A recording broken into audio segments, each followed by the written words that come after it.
MultimediaJay Radio Style Theater presents Weird Ass Backmasking.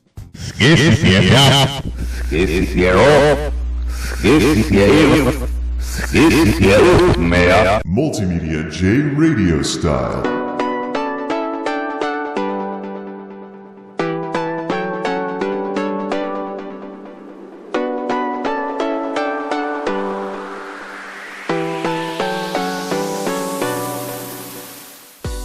Okay, this may be a mistake on my part, as I'm not 100% over this cold, and it's kind of become one that's dragged on. I have symptoms in the morning, they alleviate in the afternoon, I take stuff for it, things like that. I don't think I'm even close to 100% yet, but I want to jump on the microphone. So this may be a total disaster, and if it is, go ahead and get some cheap laughs out of it and move on. But I have to say a few things about some gaming and hardware related stuff that I've stumbled upon in the last couple of days. First and foremost, for those of you out there who thought that those Pastiche Tech USA Pastiche videos that I've been doing were going to replace the radio style series, no. I want to limit those to gaming news commentary, similar to what Rich does, kind of as a way of respecting who's getting pastiched there. So that's what's going on with the Review Tech USA pastiches. I still want to have the radio-style commentaries for news discussion and maybe even some other discussion like gaming and stuff as well, because it's actually easier to put these together with the picture, and it's a smaller file, quicker upload, and less of a strain on your bandwidth on your end to load it, because it'll be capped at like 240p or something. I've been thinking of dropping the size down to 144p so it'll match the smallest size on YouTube, but I don't know if my video editing software goes that low. I think 320 by 240 is as low as it'll go for uploading an audio commentary like this and stuff along those lines.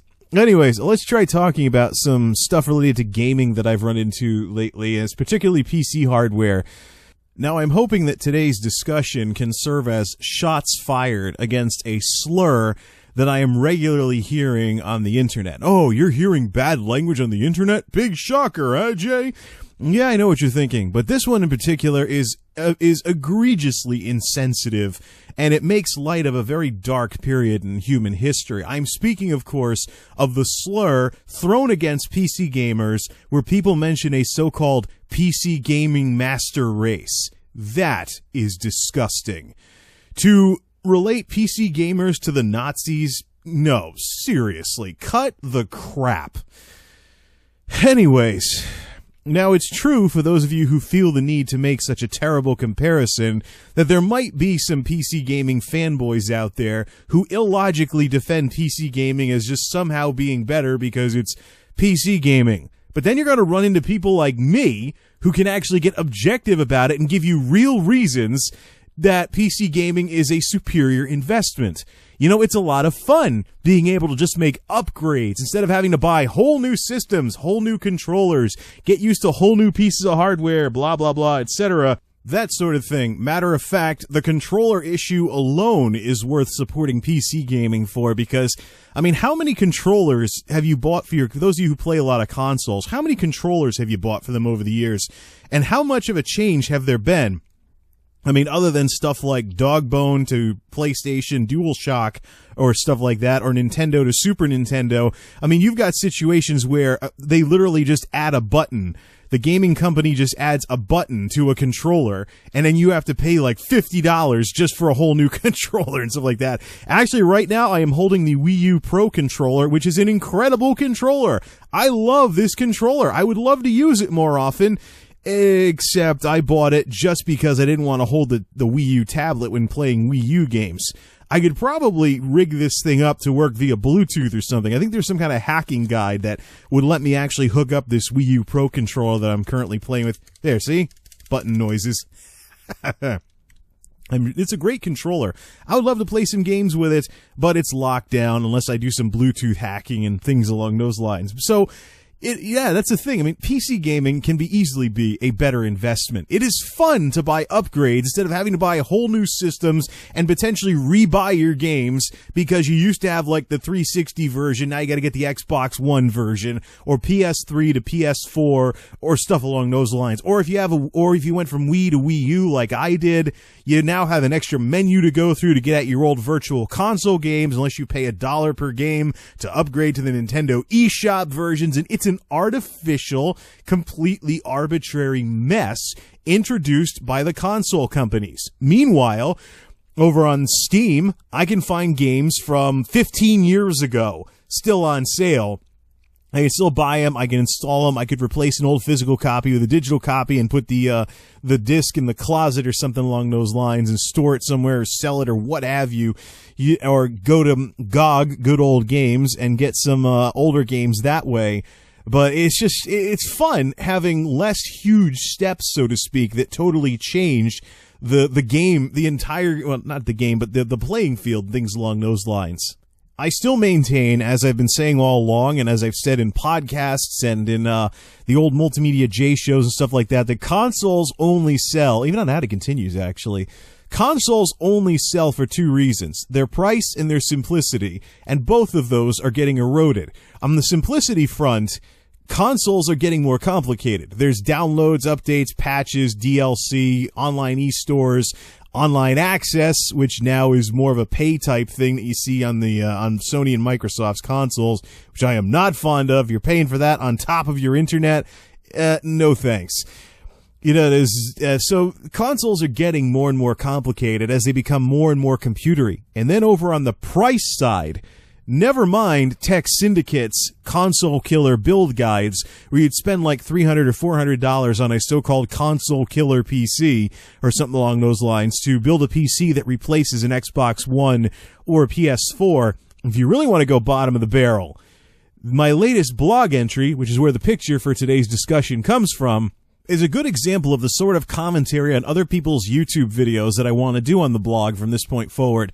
MultimediaJay.wordpress.com for those of you that haven't already bookmarked it yet or subscribed to me via RSS on there and stuff along those lines. But so Greenham Gaming's $150 console killer is what I'm calling the article that I have on there. And basically, this is a YouTube channel that I just found out today thanks to YouTube's algorithms. I've watched enough computer videos that YouTube systems are trying to find new computer-y channels for me to watch.